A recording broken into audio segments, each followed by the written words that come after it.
நீதிமொழிகள் 21 அதிகாரம். ராஜாவின் இருதயம் கர்த்தரின் கையில் நீர்க்கால்களைப் போலிருக்கிறது. அதை தமது சித்தத்தின்படி அவர் திருப்புகிறார். மனுஷனுடைய வழிகள் எல்லாம் அவன் பார்வைக்கு செம்மையாக தோன்றும். கர்த்தரோ இருதயங்களை நிறுத்து பார்க்கிறார். பலியிடுவதை பார்க்கிலும் நீதியும் நியாயமும் செய்வதே கர்த்தருக்கு பிரியம். மேட்டிமையான பார்வையும் அகந்தையான மனமும் உள்ள துன்மார்க்கன் போடும் வெளிச்சம் பாவமே. ஜாக்கிரதை உள்ளவனுடைய நினைவுகள் செல்வத்துக்கும் பதறுகிறவனுடைய நினைவுகள் தரித்திரத்துக்கும் ஏதுவாகும். பொய் நாவினால் பொருளை சம்பாதிப்பது சாவை தேடுகிறவர்கள் விடுகிற சுவாசம் போல் இருக்கும்.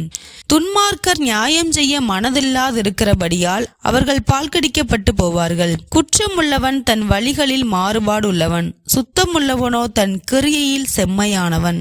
சண்டைக்காரியோடே ஒரு பெரிய வீட்டில் குடியிருப்பதை பார்க்கிலும் வீட்டின் மேல் ஒரு மூலையில் தங்கியிருப்பதே நலம். துன்மார்க்கனுடைய மனம் பொல்லாப்பை செய்ய விரும்பும். அவன் கண்களில் அவன் அயலானுக்கு இரக்கம் கிடையாது. பரியாசக்காரனை தண்டிக்கும் போது பேதை யானமடைவான். யானவான் போதிக்கப்படும் போது அறிவடைவான். நீதிபரர் துன்மார்க்கனுடைய வீட்டை கவனித்து பார்க்கிறார். துன்மார்க்கரை தீங்கில் கவிழ்த்து போடுவார். ஏழையின் கூக்குரலுக்கு தன் செவியை அடைத்துக் கொள்கிறவன் தானும் சத்தமிட்டு கூப்பிடும் போது கேட்கப்பட மாட்டான். அந்தரங்கமாய் கொடுக்கப்பட்ட வெகுமதி கோபத்தை தணிக்கும். மடியிலுள்ள பரிதானம் குரோதத்தை ஆற்றும். நியாயம் தீர்ப்பது நீதிமானுக்கு சந்தோஷமும் அக்கிரமக்காரருக்கோ அழிவுமாம். விவேகத்தின் வழியை விட்டு தப்பி நடக்கிற மனுஷன் செத்தவர்களின் கூட்டத்தில் தாபரிப்பான். சிற்றின்ப பிரியன் தரித்திரனாவான். மதுபானத்தையும் எண்ணெயையும் விரும்புகிற ஐஸ்வர்யவானாவதில்லை. நீதிமானுக்கு பதிலாய் துன்மார்க்கனும் செம்மையானவனுக்கு பதிலாக துரோகியும் ஈர்க்கும் பொருளாவார்கள். சண்டைக்காரியும் கோபக்காரியுமான ஸ்திரீயுடன் குடியிருப்பதை பார்க்கிலும் வனாந்தரத்தில் குடியிருப்பது நலம். வேண்டிய திரவியமும் எண்ணெயும் யானவனுடைய வாசஸ்தலத்தில் உண்டு. மூடனோ அதை செலவழித்து போடுகிறான். நீதியையும் தயையும் பின்பற்றுகிறவன் ஜீவனையும் நீதியையும் மகிமையையும் கண்டடைவான். பலவான்களுடைய பட்டணத்தின் மதிலை யானம் உள்ளவன் ஏறி பிடித்து அவர்கள் நம்பின அரணை இடித்து போடுவான்.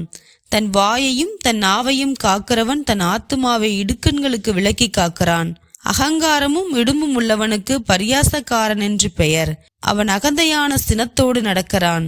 சோம்பேறியின் கைகள் வேலை செய்ய சம்மதியாததினால் அவன் ஆசை அவனை கொல்லும். அவன் நாள்தோறும் ஆவலுடன் இச்சிக்கிறான். நீதிமானோ பிசினித்தனம் இல்லாமல் கொடுப்பான். துன்மார்க்கனுடைய பலி அருவருப்பானது. அதை துர்சிந்தையோட செலுத்தினாலோ எத்தனை அதிகமாய் அருவருக்கப்படும். பொய்சாட்சிக்காரன் கெட்டு போவான். செவி கொடுக்கிறவனோ எப்பொழுதும் பேசப்படுவான். துன்மார்க்கன் தன் முகத்தை கடினப்படுத்துகிறான். செம்மையானவனோ தன் வழியை நேர்படுத்துகிறான். கர்த்தருக்கு விரோதமான ஞானமும் இல்லை, புத்தியும் இல்லை, ஆலோசனையும் இல்லை. குதிரை யுத்த நாளுக்கு ஆயத்தமாக்கப்படும். ஜெயமோ கர்த்தரால் வரும்.